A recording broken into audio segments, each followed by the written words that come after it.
नमस्कार दोस्तों आप सभी का हार्दिक स्वागत है आपके अपने YouTube चैनल पे। दोस्तों आज हम बात कर रहे हैं डीएलएड फर्स्ट सेमेस्टर के फर्स्ट पेपर की, जो कि हमारा है बाल विकास एवं सीखने की प्रक्रिया। दोस्तों आज का हमारा टॉपिक है किशोरावस्था में शारीरिक, मानसिक व संवेगात्मक विकास। इसके पहले दोस्तों हम लोगों ने सहसावस्था तथा बाल्यावस्था में शारीरिक, मानसिक व संवेगात्मक विकास के बारे में पढ़ा था। अगर आपको वो क्लास नहीं मिल रही है तो ऊपर आई बटन पर क्लिक कर लीजिएगा, वो क्लास आपको मिल जाएगी। चलिए दोस्तों बिना किसी देरी के स्टार्ट करते हैं। किशोरावस्था में शारीरिक विकास। तो दोस्तों किशोरावस्था में शारीरिक विकास कैसे होता है? सबसे पहले हम भार की बात करते हैं। किशोरावस्था में बालकों का भार बालिकाओं से अधिक बढ़ता है। ठीक है, इस अवस्था में बालकों का जो भार होता है बालिकाओं से कितना अधिक होता है दोस्तों? 25 पाउंड अधिक होता है।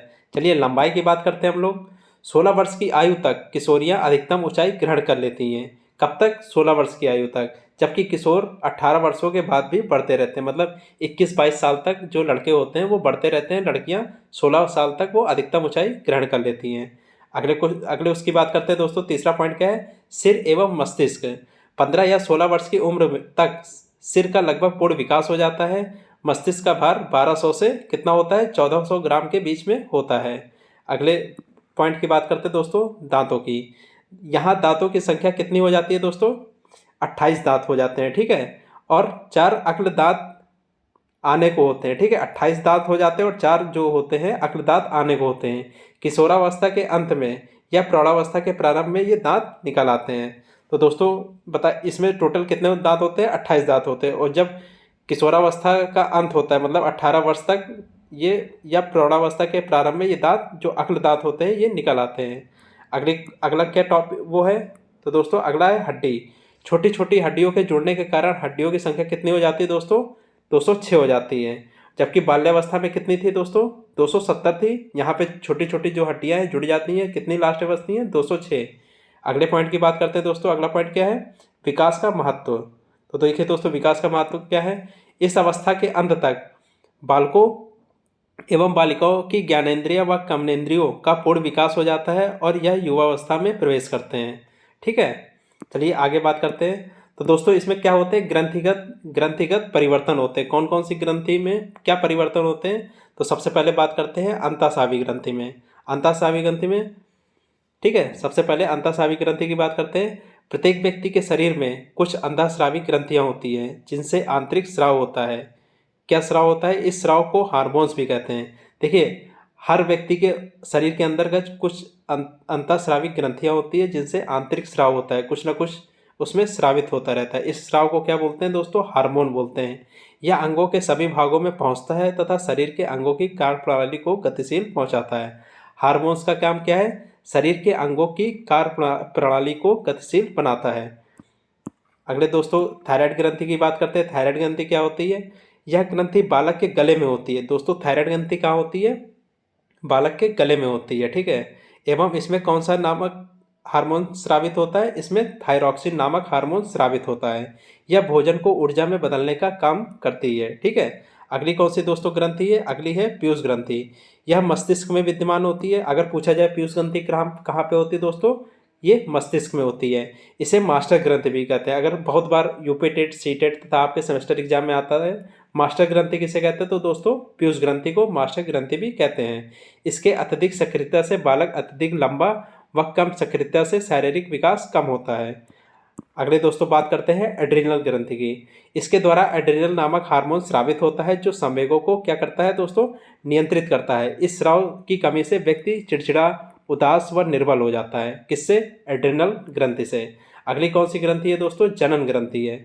पुरुषों में एड्रोजन व महिलाओं में एस्ट्रोजन नामक हार्मोन पाया जाता है। जैसे हमेशा आपके सेमेस्टर एग्जाम में होता है, पुरुषों में कौन सा हार्मोन पाया जाता है? एड्रोजन।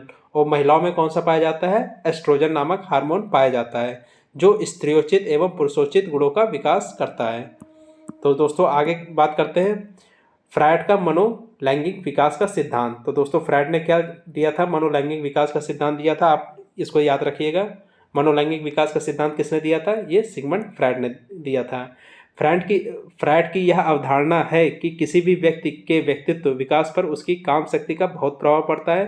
फ्रायड ने इस काम शक्ति को क्या कहा? लिबिडो कहा। इन्होंने व्यक्ति के मनोलैंगिक विकास के 5 अवस्थाएं बताई। तो दोस्तों कौन कौन सी 5 अवस्थाएं होती हैं फ्रायड के अनुसार? इन्होंने दोस्तों क्या बताया? मुखी अवस्था, गुदी अवस्था, लैंगिक अवस्था, अदृश्यता और जननेंद्रिय अवस्था। ये 5 अवस्था किसने बताई दोस्तों? ये फ्रायड ने बताई। आगे दोस्तों बात करते हैं किशोरावस्था में मानसिक विकास। तो दोस्तों मानसिक विकास कैसे होता है? अर्थ के अनुसार, ठीक है। मानसिक विकास 15 से 20 वर्ष की आयु में अपनी उच्चतम सीमा में पहुंचता है। किसने कहा था दोस्तों? ये उडर्थ ने कहा था। तो दोस्तों मानसिक विकास चलिए जानते हैं कैसे होता है। बुद्धि का अधिकतम विकास होता है किशोरावस्था में। तो दोस्तों किशोरावस्था में बुद्धि का क्या होता है? अधिकतम विकास होता है। अगर हम लोग क्वेश्चन पूछते हैं बुद्धि का अधिकतम विकास कौन सी अवस्था में होता है, तो आप लोग किशोरावस्था में लगाइएगा, ठीक है। आगे बात करते हैं दोस्तों, अगला पॉइंट क्या है? मानसिक स्वतंत्रता। किशोर मानसिक स्वतंत्रता चाहता है। रूढ़ियों, रीति रिवाजों, अंधविश्वासों व पुरानी परंपराओं को अस्वीकार करके स्वतंत्र जीवन जीने का प्रयत्न करता है। ये किशोरावस्था में गुण पाया जाता है।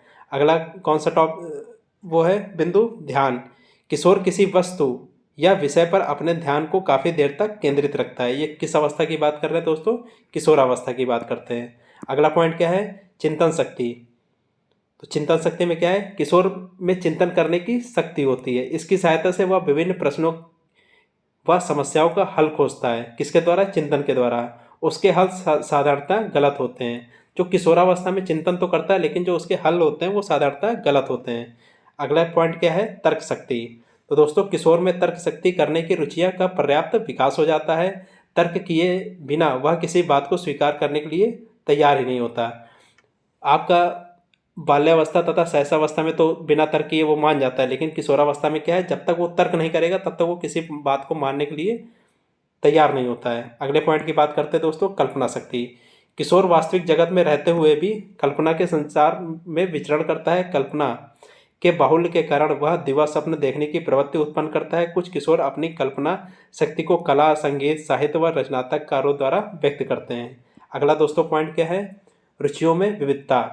किशोरावस्था में रुचियों का विकास बहुत ही तीव्र गति से होता है। बालक तथा बालिकाओं में कुछ रुचियां समान तथा कुछ रुचियां भिन्न होती हैं। कौन सी समान होती है कि हाँ हमें बड़े होकर ये बनना है, ठीक है, डॉक्टर बनना है, इंजीनियर बनना है, साइंटिस्ट बनना है। और कुछ रुचियां भिन्न होती हैं। भिन्न में कैसे? बालक सोचते हैं कि हाँ मुझे अच्छा क्या नाम है बॉडी बनाना है, ये बनाना है। और लड़कियां क्या होती है? अपने नारी स्वरूप को ज़्यादा वो करती है कि मुझे एकदम लड़कियों की तरह ही दिखना है, ठीक है, उस तरह सोचती है। अगला दोस्तों पॉइंट क्या है? मानसिक योग्यता। तो दोस्तों मानसिक योग्यता, किशोर की मानसिक योग्यता का स्वरूप निश्चित होता है। वह सोचने, समझने व विचार करने व समस्याओं का समाधान करने की योग्यताओं का विकास हो जाता है। किसमें हो जाता है दोस्तों? किशोरावस्था में हो जाता है।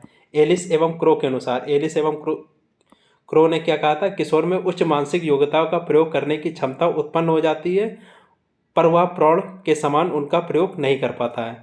उच्च मानसिक योग्यताओं का प्रयोग करने की क्षमता तो हो जाती है लेकिन वो प्रौढ़ के समान उनका उपयोग नहीं कर पाता। किसने कहा था दोस्तों? ये कहा था एलिस एवं क्रो ने। आगे दोस्तों बात करते हैं किशोरावस्था में संवेगात्मक विकास। तो संवेगात्मक विकास कैसे होता है? कोल एवं ब्रूस ने क्या कहा था? तो दोस्तों कहा था किशोरावस्था के आगमन का मुख्य चिन्ह संवेगात्मक विकास में तीव्र परिवर्तन है। अगर किशोरावस्था आ रही है तो संवेगात्मक विकास में तीव्र परिवर्तन होगा ही होगा। तो पहला पॉइंट दोस्तों क्या है? संवेगात्मक विकास कैसे होता है? दया, क्रोध, प्रेम, करुणा आदि संवेग स्थायी रूप से विकसित हो जाते हैं। किसमें? किशोरावस्था में। किशोर विभिन्न प्रकार की चिंताओं में होता है जिसके कारण वह क्रोधी व चिड़चिड़ा हो जाता है। और दोस्तों एलिस एवं क्रो ने क्या कहा था? किशोर अनेक बातों को लेकर के चिंतित रहता है। ये किसकी बात कर रहे हैं? किशोरावस्था में। किसने कहा था दोस्तों? ये दोस्तों कहा था एलिस एवं क्रो ने। तो देखिए दोस्तों आज हमने किसका बात किया? ये किशोरावस्था में मानसिक, शारीरिक व संवेगात्मक विकास की। अगर आपको दोस्तों ये क्लास अच्छी लगी हो तो चैनल को लाइक करिए, सब्सक्राइब करिए, कमेंट करिए और अपने जितने भी दोस्तों साथी हैं डीएलएड के उनको शेयर करिए। तब तक के लिए दोस्तों धन्यवाद।